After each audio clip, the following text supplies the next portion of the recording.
Good morning, everybody. Roger Susanin here, coming to you live from the Channel 3 digital desk. Hope you're having a good day so far. We did want to update you about some developing stories, one of which we just learned about moments ago. Police in Basra just minutes ago confirmed that they are investigating what they are deeming an untimely death, possibly a stabbing. What they've told us so far is that they are investigating right now in the Elmbrook Village area on Salem Turnpike after the report of an untimely death involving a stab wound. And right now we know state police are leading this investigation. The Eastern District Major Crime Unit was the first unit to arrive at that scene.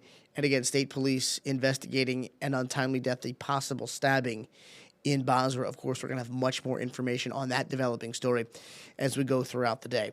Another big story that we're keeping track of this morning is that there are more than 10 different anti-ICE protests that are set to pop off across Connecticut throughout the day, including one that actually kicked off in Middletown just moments ago. I'm going to share some video of some of those earlier ICE protests that have been going on across our state. I mentioned one protest kicked off at 10 o'clock this morning, that one in Middletown, where demonstrators are gathering right now at the intersection of Washington and Main Streets.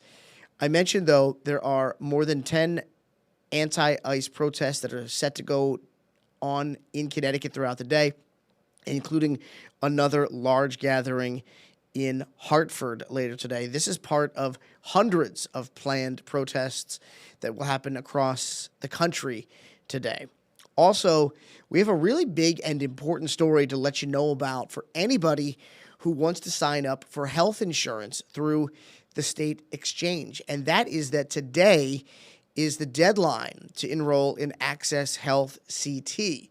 So if you're able to sign up today, you actually will have coverage starting tomorrow on February 1st. Now, you might be a little confused on the timeline on this because earlier we were reporting that the deadline was January 15th, which was true.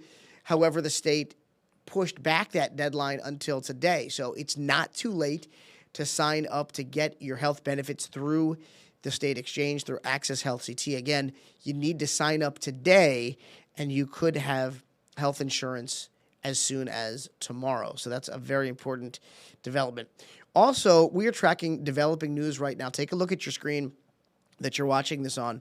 Police say that the man you just saw on your screen dumped that brown pit bull mix outside of an animal shelter. And by the way, abandoning a dog like that, and you can get a closer look at the suspect here, is a crime, particularly when the weather is cold. Doing that can be absolutely deadly for the animal. Now, here's some good news.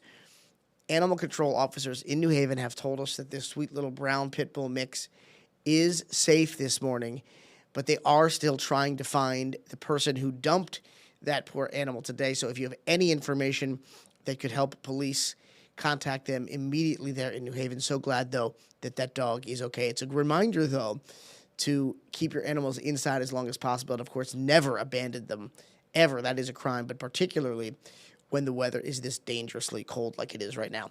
We also want to show you a picture of this gentleman, A.J. Ramirez. He's a Wallingford man who is accused of threatening two young girls with a gun, actually pointing a weapon at those young ladies during a verbal dispute.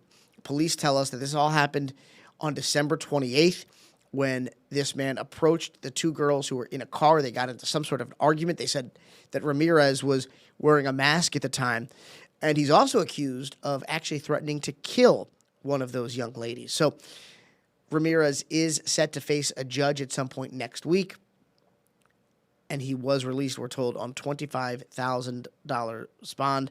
This all the way, by the way, happened on North Colony Road in Wallingford, and the young ladies are apparently okay, but this person on your screen, A.J. Ramirez, accused again of threatening two young girls. He's now facing criminal charges for those alleged actions in Wallingford.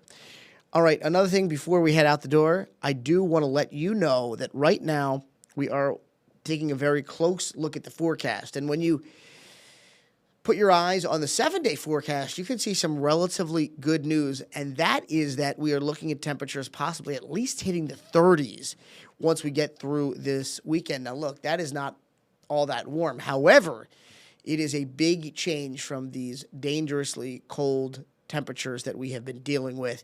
But you can see first alert weather day today and tomorrow for dangerous cold. It's also going to be very windy tomorrow. And take a look at the very end of the 7-day forecast. You can see that they are tracking at least the possibility of snow on Friday. So, of course, our weather team will be all over that potentially developing story. Of course, you know, nobody covers snow like Eyewitness News. I think folks, though, are happy that there is no snow this weekend because we still need some time to dig out in many areas of our state. I know certainly my driveway still has some snow on it.